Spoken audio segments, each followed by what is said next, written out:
যদি একদিন ভারত হঠাৎ ঘোষণা দেয় বেলুচিস্তান একটি স্বাধীন রাষ্ট্র, তাহলে কি হবে? পাকিস্তানের মানচিত্র কি বদলে যাবে? দক্ষিণ এশিয়ার রাজনীতিতে কি শুরু হবে নতুন সংকট? সামাজিক যোগাযোগ মাধ্যমে এমন প্রশ্ন এখন ঘুরপাক খাচ্ছে। কেউ বলছেন ভারত খুব শীঘ্রই বেলুচিস্তানকে স্বাধীন রাষ্ট্র হিসেবে স্বীকৃতি দেবে, আবার কেউ বলছেন এটি শুধু রাজনৈতিক জল্পনা। কিন্তু বাস্তবতা কি? আন্তর্জাতিক আইন কি বলে? আর ভারতের সরকারি অবস্থানই বা কি?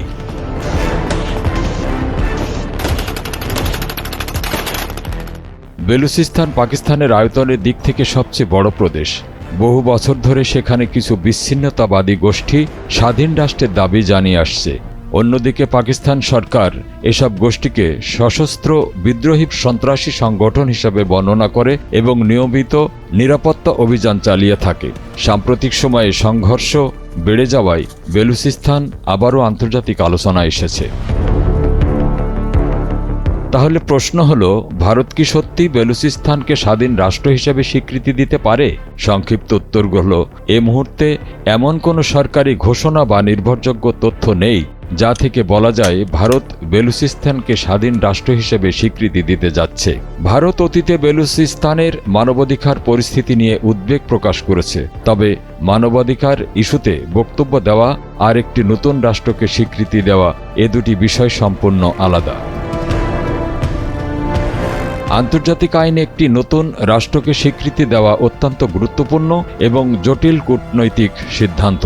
সাধারণত একটি অঞ্চল কার্যকরভাবে নিজস্ব প্রশাসন পরিচালনা, নির্দিষ্ট ভূখণ্ডের নিয়ন্ত্রণ এবং আন্তর্জাতিক যোগাযোগের সক্ষমতা অর্জনের পর অন্যান্য দেশ স্বীকৃতির বিষয়টি বিবেচনা করে। বর্তমানে বেলুচিস্তান আন্তর্জাতিকভাবে পাকিস্তানের অংশ হিসেবেই স্বীকৃত।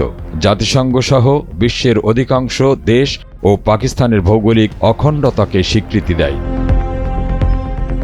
বিশ্লেষকদের মতে ভারত যদি একতরফাভাবে বেলুচিস্তানকে স্বাধীন রাষ্ট্র হিসেবে স্বীকৃতি দেয়, তাহলে তা ভারত পাকিস্তান সম্পর্ককে আরও উত্তপ্ত করে তুলতে পারে। এতে কূটনৈতিক সম্পর্ক, সীমান্ত নিরাপত্তা এবং আঞ্চলিক স্থিতিশীলতার পরও বড় ধরনের প্রভাব পড়তে পারে। তাই এমন সিদ্ধান্ত নেওয়ার আগে যে কোনো দেশ আন্তর্জাতিক আইন, কূটনৈতিক সম্পর্ক এবং সম্ভাব্য পরিণতি বিবেচনা করে। তাহলে বর্তমান বাস্তবতা কি? এই মুহূর্তে ভারত বেলুচিস্তানকে স্বাধীন রাষ্ট্র হিসেবে স্বীকৃতি দিচ্ছে এমন কোনো সরকারি সিদ্ধান্ত নেই। সামাজিক মাধ্যমে এ নিয়ে নানা দাবি ও জল্পনা থাকলেও সেগুলোর সঙ্গে আনুষ্ঠানিক নীতির পার্থক্য রয়েছে। ভবিষ্যতে পরিস্থিতি পরিবর্তন হতে পারে কিনা তা নির্ভর করবে বেলুচিস্তানের রাজনৈতিক বাস্তবতা, আন্তর্জাতিক কূটনীতি এবং সংশ্লিষ্ট দেশগুলোর সিদ্ধান্তের উপর।